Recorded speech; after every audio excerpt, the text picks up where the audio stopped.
Hi friends, इस video lecture में आपका स्वागत है। वेलकम है दोस्तों। आई एम महेश के Chaudhary from English Guru study channel. दोस्तों, आज आपके लिए एक बेहद ही सटीक जानकारी देने वाला हूं, और वह भी जानकारी किससे संबंधित। लेकिन दोस्तों, एक गुजारिश करना चाहूंगा कि यदि आपने इस वीडियो को अंत तक देखा तो निश्चित रूप से आप इस टॉपिक को क्लियर ही कर पाओगे।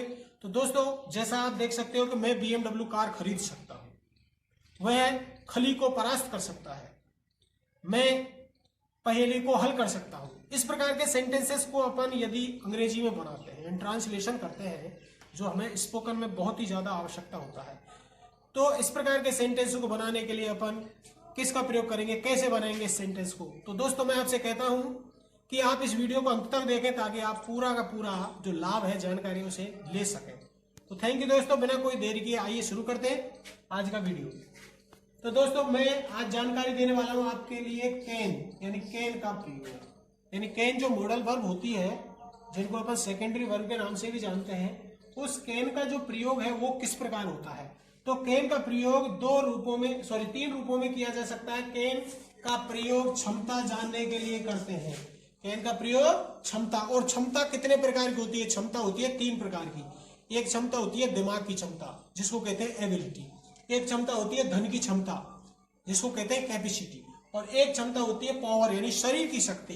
यानी इन तीनों पावरों के माध्यम से अपन क्षमता व्यक्त करते हैं, किसी की स्थिति के बारे में बताते हैं। जैसे दिमाग की शक्ति, धन की शक्ति और शरीर की शक्ति।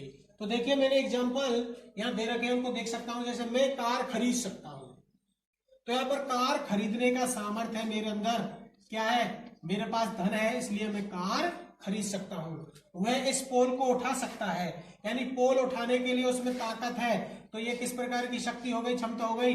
ये शरीर संबंधी हो गई। मेरी बहन इस पहेली को सुलझा सकती है, तो मेरी बहन के अंदर यदि दिमाग होगा तो ही वह इस पहेली को सुलझा सकती है।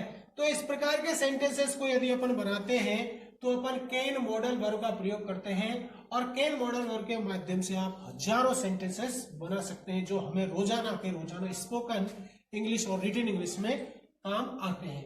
तो देखो, मैं कार खरीद सकता हूं, तो मैं कार खरीद सकता हूं, इसका स्ट्रक्चर क्या होगा कि सबसे पहले आप सब्जेक्ट लगाइए, और सब्जेक्ट के तुरंत बाद कैन, और उसके बाद वर्ब और अदर वर्ड का प्रयोग कर दीजिए।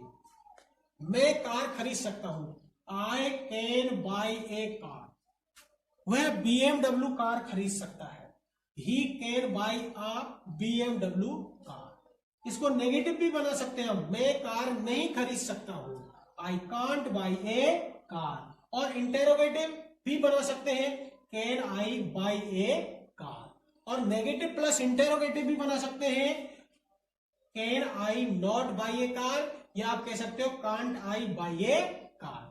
यानी आप कॉन्ट्रैक्शन फॉर्म का प्रयोग करेंगे तो आप कांट को एक साथ लगा सकते हैं, और यदि आप फुल फॉर्म का प्रयोग करेंगे तो can I not by A car. वह इस पोल को उठा सकता है, तो उसके अंदर क्या है? पोल को उठाने के सामर्थ्य, शरीर की क्षमता है। तो ही कैन लिफ्ट दिस पोल, वह इस पोल को उठा सकता है। और यदि इसको नेगेटिव बनाएंगे तो he can not lift this pole, और यदि इंटेरोगेटिव तो can he lift this pole, and negative plus intero can't he lift this pole, और can he not lift this pole. मेरी बहन इस पहेली को सुलझा सकती है। दोस्तों, इसमें देख सकते हो आप दिमाग की क्षमता है, एबिलिटी है इसमें, कि माई sister can solve this puzzle. My sister can solve this puzzle, यानी इस पहेली को क्या कर सकती है? वो सॉल्व कर सकती है। लेकिन मैं मना करता हूं, नेगेटिव बनाता हूं, my sister can not solve this puzzle. Can my sister solve this puzzle, और can't my sister solve this puzzle, और can I my sister not solve this puzzle. तो can my sister not solve this puzzle. इस प्रकार आप negative, interrogative, negative plus interrogative, affirmative sentence बना सकते हैं। तो दोस्तों, तीन के लिए एबिलिटी, कैपेसिटी, पावर, इन तीनों का प्रयोग करके अपन कैन का प्रयोग कर सकते हैं, और इस प्रकार के सेंटेंसेस बना सकते हैं। दूसरा इसका कॉन्सेप्ट है कि इस कैन का प्रयोग अपन इनफॉर्मल परमिशन के लिए भी करते हैं, यानी किसी के लिए अनौपचारिक जो आज्ञा है उसे लेने के लिए और देने के लिए अपन किसका प्रयोग करते हैं? कैन का करते हैं। जैसे क्या मैं आपका पेन ले सकता हूं, तो यहाँ पर अपन वे का प्रयोग नहीं करेंगे।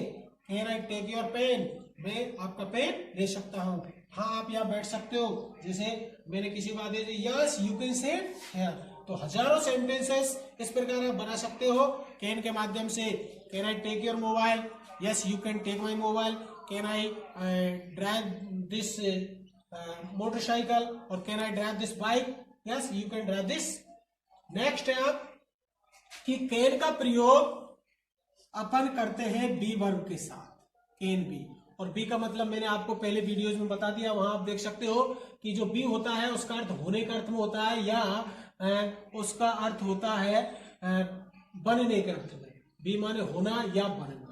जैसे वह एक अध्यापक हो सकता है या वह एक अध्यापक बन सकता है, तो अपन करेंगे ही कैन बी अ टीचर। वह एक अध्यापक हो सकता है, ऐसी हम अंदाजा लगा रहे हैं कि ही कैन बी ए टीचर, वो एक अध्यापक हो सकता है। वे बदमाश हो सकते हैं, दे कैन बी रॉबर्स, वे बदमाश हो सकते हैं। और इसका प्रयोग अपन बनने के अर्थ में भी कर सकते हैं। जैसे मैं कहता हूं कि वह डॉक्टर बन सकता है, वह डॉक्टर बन सकता है, तो अपन क्या बनाएंगे इसका, वह डॉक्टर बन सकता है का ही कैन बी अ डॉक्टर। इस प्रकार आप सेंटेंसेस कैन बी के माध्यम से बना सकते हैं। नेगेटिव भी इनका अपन बना सकते हैं, he can't be a teacher, they can't be brothers. अपन इंटरोगेटिव भी बना सकते हैं, he can be a teacher और can they be a robbers. Negative interrogative भी बना सकते। नेक्स्ट है कैन का प्रयोग हैव के साथ। यानी हैव का अर्थ रखना या पास होने के अर्थ होता है। हैव का अर्थ रखना होता है या कोई चीज पास होने का अर्थ होता है। जब इसका प्रयोग कैन के साथ करते हैं तो देखो इसको कैसे करेंगे, उसके पास बाइक हो सकती है, he can have a bike.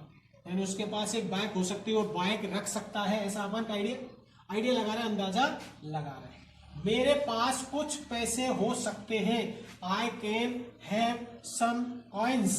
यानी मेरे पास कुछ पैसे हो सकते हैं, ऐसा क्या है, आइडिया, अंदाजा है। उनके पास एक भूमिखंड हो सकता है, they can have a piece of land.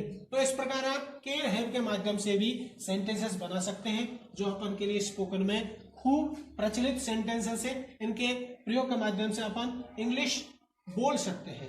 Negative भी अपन इसको बना सकते हैं, he can't have a bike, I can't have some coins, they can't have a piece of land. Next है इसका प्रयोग कैन हैव टू। यानी कैन का प्रयोग के साथ हैव टू का प्रयोग करेंगे। तो देखो आपके लिए मैंने पहले बता दिया था हैज टू, हैव टू और हैड टू। इसमें हैव टू का प्रयोग किसी कार्य को करना पड़ता है, यानी ऑब्लिगेशन बताता है, बाध्यता बताता है कि किसी कार्य को करना पड़ता है। यानी सब्जेक्ट नहीं चाहता कि इस काम को किया जाए, बट उसको करना पड़ता है। ऐसी स्थिति में कैन के साथ हैव टू का प्रयोग कैसे करेंगे, बच्चों को आज स्कूल जाना पड़ सकता है। यानी बच्चे जाना नहीं चाहते, मौसम खराब है बारिश का, लेकिन बच्चों को आज स्कूल जाना पड़ सकता है क्योंकि वहां पर आज एक फंक्शन है, इसलिए बच्चों को वहां पर जाना पड़ सकता है। तो the children can have to go to school today. मुझे आज बोलना पड़ सकता है, यानी आज तक मैं बोला नहीं हूं माइक पर या स्टेज पर, लेकिन आज मुझे मौका मिला तो मैं बोल सकता हूं, यानी बोलना पड़ सकता है। तो I can have to speak today, I can have to speak today. और नेगेटिव भी आप इसका बना सकते हो, they can not, sorry, the children can not have to go to school today, I can not have to speak today. उसको hotel पर खाना पड़ सकता है, आज वो घर का खाना लेके नहीं आया है या खा के नहीं आया है, लेकिन उसको होटल पर खाना पड़ सकता है, ऑब्लिगेशन है, बाध्यता है। तो he can have to have food और होटल। यानी पहला जो हैव है ये तो हैव टू है वर्ब कैन के साथ, और ये दूसरा हैव है, ये क्या बता रहा है, ये खाना लेने, खाना खाने, किसी चीज को पीने के लिए यूज हो रहा है। He can have to have food on hotel. उसे रहना पड़ सकता है, he can have to live, he can have to live. Sapna को नाचना पड़ सकता है, सपना कैन हैव टू डांस। तो इस प्रकार आप हजारों सेंटेंसेस, लाखों सेंटेंसेस धुआंधार और द्रुत गति के साथ बोल सकते हो और अपनी स्पोकन इंग्लिश है उसको सुदृढ़ कर सकते हो। तो दोस्तों इस प्रकार की मैं जानकारी आपको आज दे रहा था, यह आपको अच्छी लगेगी, पूरा वीडियो देखना और वीडियो को देखते देखते इसको सब्सक्राइब करना और बेल आइकन का जो बटन है उसको भी दबा देना ताकि शीघ्र से शीघ्र आपके लिए नोटिफिकेशन मिल सके। तो थैंक यू दोस्तों, यही जानकारी देने वाला था। Thank you.